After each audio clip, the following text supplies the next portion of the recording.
Hi good morning. അപ്പോൾ നമ്മുടെ ഇന്നത്തെ കറി എന്ന് പറയുന്നത് നമ്മുടെ മുട്ടക്കറിയാണ്. മുട്ടക്കറിയാണെന്ന് എല്ലാവർക്കും കാണുമ്പോൾ മനസ്സിലായിട്ടുണ്ടെങ്കിൽ നമ്മുടെ നാടൻ കോഴിമുട്ടക്കറിയാണിത്. അപ്പോൾ നാടൻ കോഴിമുട്ടക്കറി എന്ന് പറഞ്ഞിട്ട് എന്താണ് പ്രത്യേകത എന്ന് നിങ്ങൾ ചിന്തിക്കുന്നുണ്ടാവും. അത് ഈ വീഡിയോ കാണുമ്പോൾ നിങ്ങൾക്ക് മനസ്സിലാവും എന്താണ് ഇതിൻ്റെ പ്രത്യേകത എന്നുള്ളത്. അപ്പോൾ നമുക്ക് എങ്ങനെയാണ് നമ്മുടെ ഈ ഒരു നാടൻ കോഴിമുട്ടക്കറി റെഡിയാക്കുന്നതെന്ന് നോക്കാം.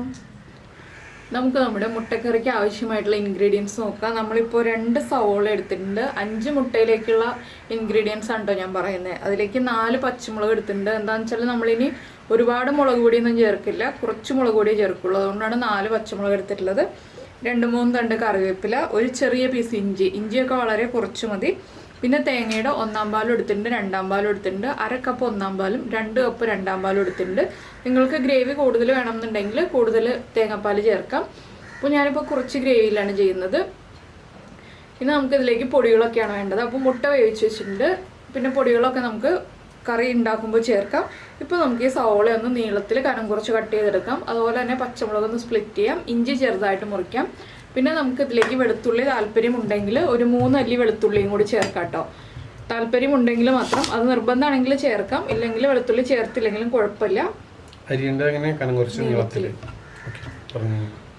അപ്പോൾ ആദ്യം നമുക്ക് സവോള മുറിച്ചെടുക്കാം. സവോള തിന്നായിട്ട് സ്ലൈസ് ചെയ്തെടുക്കാം. മാക്സിമം തിന്നായിട്ട് സ്ലൈസ് ചെയ്തെടുക്കുക എന്ന് പറയുന്നത് എന്താണെന്ന് വെച്ചാൽ നമുക്ക് വേഗം വഴറ്റിയെടുക്കാൻ വേണ്ടിയിട്ടാണ്.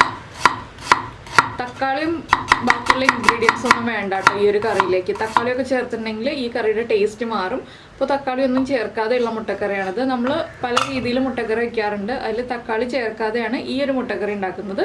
നിങ്ങൾക്ക് പുളി നിർബന്ധമാണെങ്കിൽ ഒരു 1/4 ഭാഗം തക്കാളി ചേർക്കാം. പക്ഷേ തക്കാളി ഒഴിവാക്കിയിട്ട് കഴിക്കുമ്പോഴാണ് ഇതിൻ്റെ കറക്റ്റ് ടേസ്റ്റ് അറിയാൻ പറ്റുക. അപ്പോൾ നമുക്ക് നമ്മുടെ സവോള കട്ട് ചെയ്ത് തീർക്കാം.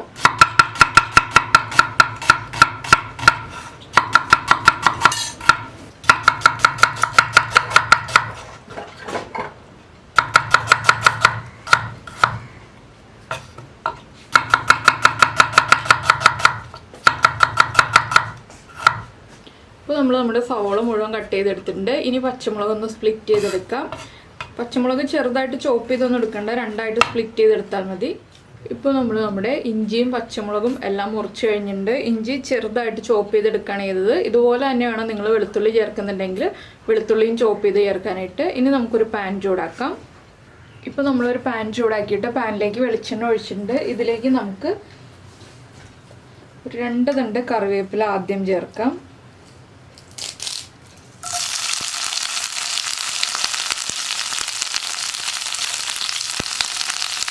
കറിവേപ്പിലയുടെ കൂടെ തന്നെ നമ്മൾ മുറിച്ച് വെച്ചിരിക്കുന്ന ഇഞ്ചി,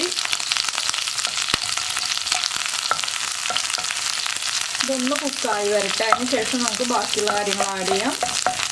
അപ്പോൾ നമ്മുടെ വെളിച്ചെണ്ണയ്ക്ക് നന്നായിട്ട് ആ കറിവേപ്പിലയുടെ ഫ്ലേവർ വരും. അതിനാണ് നമ്മൾ ആദ്യമേ കറിവേപ്പില ചേർക്കുന്നത്. ഇനി നമ്മൾ സ്പ്ലിറ്റ് ചെയ്ത് വെച്ചിരിക്കുന്ന പച്ചമുളക്, അതുപോലെ തന്നെ സവോളയും.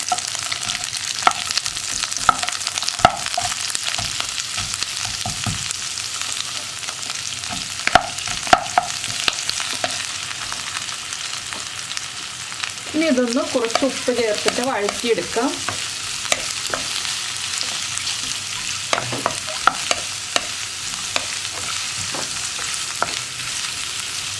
നമ്മുടെ സവോളയ്ക്ക് ആവശ്യമായിട്ടുള്ള ഉപ്പും കുറച്ച് ഗ്രേവിക്കുള്ള ഉപ്പും കൂടിയാണ് ഞാൻ ചേർക്കുന്നത്. ബാക്കി നമുക്ക് ഗ്രേവി ആക്കുമ്പോൾ ചേർക്കാം. ഇതൊന്ന് നന്നായിട്ട് കളർ ചേഞ്ച് ആയി വരുന്നത് വരെ ഇളക്കി കൊടുക്കണം. നമുക്ക് ഹൈ ഫ്ലെയിമിൽ വെച്ചിട്ട് തന്നെ ഇളക്കിയെടുക്കാം കേട്ടോ. ഇത് എന്താണെന്ന് വെച്ചാൽ ഹൈ ഫ്ലെയിമിൽ വെച്ചിട്ട് തന്നെ വഴറ്റിയെടുക്കാം. നമ്മൾ വേറെ ഇൻഗ്രീഡിയൻസ് ഒന്നും ഇപ്പോൾ ചേർക്കുന്നില്ലല്ലോ. അപ്പോൾ ഈ സവോളയുടെ കളറൊന്ന് മാറി വരട്ടെ. ഇപ്പോൾ നമ്മുടെ സവോളയുടെ കളറൊക്കെ നന്നായിട്ട് മാറി വന്നിട്ടുണ്ട്. ഇത്രയും മതി. നമുക്കിതിലേക്ക് പൊടികൾ ചേർത്ത് കൊടുക്കാം. ഒരു 1/4 ടീസ്പൂൺ മഞ്ഞൾപ്പൊടി, അതുപോലെ തന്നെ 1/2 ടീസ്പൂൺ മുളക് പൊടി. ഇത്രയും പൊടികളെ ഞാൻ ചേർക്കുന്നുള്ളൂ ഈ മുട്ടക്കറിയിൽ. ഇത് മതി നമുക്ക്. എന്താണെന്ന് വെച്ചാൽ അധികം പൊടികൾ ചേർക്കാതെയാണ് നമ്മൾ ഈ ഒരു മുട്ടക്കറി ഉണ്ടാക്കുന്നത്.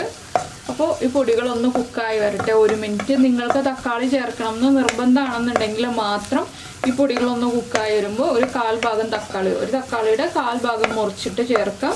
അത് നിർബന്ധമാണെങ്കിൽ മാത്രം എന്ന് ഞാൻ ഒന്നുകൂടി എടുത്ത് പറയുകയാണ്. എന്താണെന്ന് വെച്ചാൽ ഈ മുട്ടക്കറിക്ക് പുളിയൊന്നും വേണ്ട, പുളിയൊന്നും ഇല്ലാതെ ഉണ്ടാക്കുന്നതാണ് ഇതിൻ്റെ ടേസ്റ്റ്. അപ്പോൾ ഈ പൊടികളൊന്ന് കുക്കായി വരട്ടെ. 1 മിനിറ്റ് ഒന്ന് ഇളക്കി കൊടുത്തിട്ടുണ്ടെങ്കിൽ പൊടികൾ കുക്കായി കിട്ടും.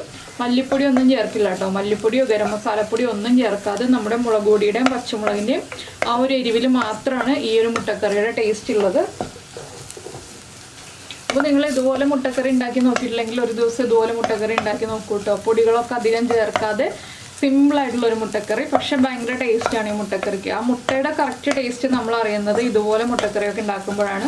നമ്മുടെ ഗരം മസാലപ്പൊടിയും പെരിഞ്ജീരകപ്പൊടിയും ഒക്കെ ചേർക്കാതെയുള്ള മുട്ടക്കറി ഉണ്ടാക്കുമ്പോൾ ഇതിനൊരു പ്രത്യേക ടേസ്റ്റാണ്. നമ്മളെല്ലാ രീതിയിലുള്ള കറികളുടെയും ടേസ്റ്റ് അറിഞ്ഞിരിക്കേണ്ടത്. അതുകൊണ്ടാണ് നമ്മൾ പല രീതിയിലുള്ള കറികൾ ഉണ്ടാക്കുന്നത്. അപ്പോൾ നമ്മുടെ പൊടികളൊക്കെ കുക്കായി തുടങ്ങുന്നുണ്ട്. നമുക്കിതിലേക്ക് തേങ്ങയുടെ 2ാം പാല് ചേർക്കാം. 2 കപ്പാണ് ഞാൻ 2ാം പാല് ചേർക്കുന്നത്. ഇനി ഒന്ന് നന്നായിട്ട് ഇളക്കി മിക്സ് ചെയ്യുക. ഇനി നമ്മുടെ ഈ തേങ്ങാപ്പാൽ ഒന്ന് കുറുകി വരണം. ഒന്ന് തിളച്ച് കുറുകി വരുന്നത് വരെ നമുക്കൊന്ന് അടച്ചു വെച്ച് തിളപ്പിക്കണം. അതിനുശേഷം ഒരു 2-3 മിനിറ്റ് ഒന്ന് തിളപ്പിച്ചതിന് ശേഷം നമുക്കിതിലേക്ക് പുഴുങ്ങി വെച്ചിരിക്കുന്ന മുട്ട ഇട്ട് കൊടുക്കാം. മുട്ട ഇട്ട് കൊടുക്കുമ്പോഴും പ്രത്യേകം ശ്രദ്ധിക്കണം. അത് ഞാൻ മുട്ട ചേർക്കുമ്പോൾ പറയാട്ടോ എന്താണ് ശ്രദ്ധിക്കേണ്ട കാര്യം എന്നുള്ളത്. ഇപ്പോൾ ഇതൊന്ന് തിളച്ച് വരട്ടെ. ഇപ്പോൾ നമ്മുടെ മുട്ടക്കറി ഇത് കണ്ടോ സൈഡിലൊക്കെ തിളച്ച് തുടങ്ങിയിട്ടുണ്ട്. നമുക്ക് അടച്ചു വയ്ക്കാം. തീ കുറച്ച് വയ്ക്കണം. എന്താണെന്ന് വെച്ചാൽ വേഗം തന്നെ തേങ്ങാപ്പാൽ വറ്റിപ്പോവാതിരിക്കാനാണ് നമ്മൾ തീ കുറച്ച് വയ്ക്കണം എന്ന് പറയുന്നത്. ഞാൻ ഇത് അടച്ചു വയ്ക്കട്ടെ. അതിനുശേഷം നന്നായിട്ടൊന്ന് കുറുകി വരുമ്പോൾ നമുക്കിതിലേക്ക് മുട്ട ചേർത്ത് കൊടുക്കാം. ഇപ്പോൾ നമ്മുടെ കറി തിളച്ചിട്ട് ഒരു 2 മിനിറ്റ് ആയിട്ടുണ്ട്. ഇത്രയും മതി കേട്ടോ. ഇനി ഇതിലേക്ക് നമുക്ക് നമ്മുടെ മുട്ട ചേർത്ത് കൊടുക്കാം. മുട്ട ചേർക്കുമ്പോൾ ശ്രദ്ധിക്കണം എന്ന് പറഞ്ഞ കാര്യം എന്താണെന്ന് വെച്ചാൽ നമ്മൾ മുട്ട മുറിച്ചിട്ടാണ് ഈ കറിയിൽ ചേർക്കേണ്ടത്. മുട്ടയുടെ ഉള്ളിലേക്ക് നന്നായിട്ട് മസാലയൊക്കെ പിടിച്ച് ആ മുട്ടയുടെ ഫ്ലേവർ ഗ്രേവിക്കും കിട്ടാൻ വേണ്ടിയിട്ടാണ് നമ്മൾ ഇതുപോലെ മുറിച്ച് ചേർക്കുന്നത്. ഇല്ലെങ്കിൽ മുട്ടയുടെ ആ ടേസ്റ്റ് ഒന്നും നമ്മുടെ ഗ്രേവിയിലേക്ക് ഇറങ്ങി വരില്ല. അപ്പോൾ നിങ്ങൾക്ക് 2-3 മുട്ട മതി എന്നുണ്ടെങ്കിൽ ഒരു സവാള എടുത്താൽ മതി കേട്ടോ. സവാളയുടെ എണ്ണമൊക്കെ വളരെ കുറവ് മതി ഈ കറിക്ക്.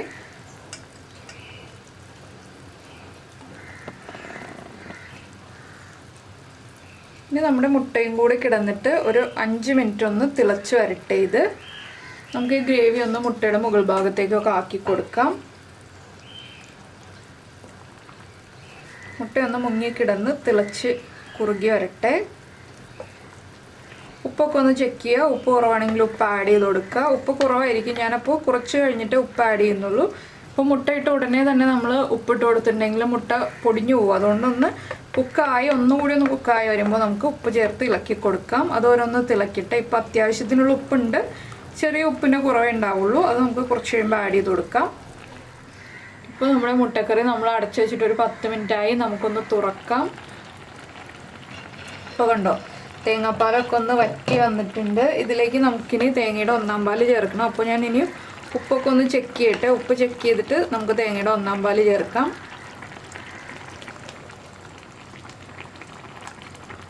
അപ്പോൾ നിങ്ങൾക്ക് തിക്കായിട്ടുള്ള ഗ്രേവി വേണമെന്നുണ്ടെങ്കിൽ ഈ മുട്ടയുടെ മഞ്ഞ ഒന്ന് ഉടച്ച് ചേർത്താൽ മതി കേട്ടോ ഈ കറിയിലേക്ക്. വേറെ ഇൻഗ്രീഡിയൻസ് ഒന്നും ചേർത്ത് തിക്കാക്കി എടുക്കണ്ട. മുട്ടയുടെ മഞ്ഞ തന്നെ ഒന്ന് ഉടച്ച് ചേർത്തിട്ടുണ്ടെങ്കിൽ നന്നായിട്ട് തിക്കായിട്ടുള്ള ഗ്രേവി ആയി കിട്ടും. ഞാനൊന്ന് ഉപ്പ് ചെക്ക് ചെയ്തിട്ട് നമുക്ക് ഉപ്പ് കുറവാണെങ്കിൽ ഉപ്പ് ആഡ് ചെയ്ത് കൊടുക്കാം.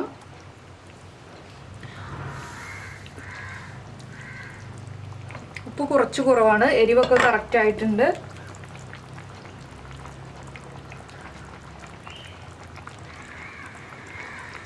ഇനി നമുക്ക് തീ കുറച്ച് വെച്ചിട്ട് ഇതിലേക്ക് നമ്മുടെ 1ാം പാലും കൂടി ചേർക്കാം.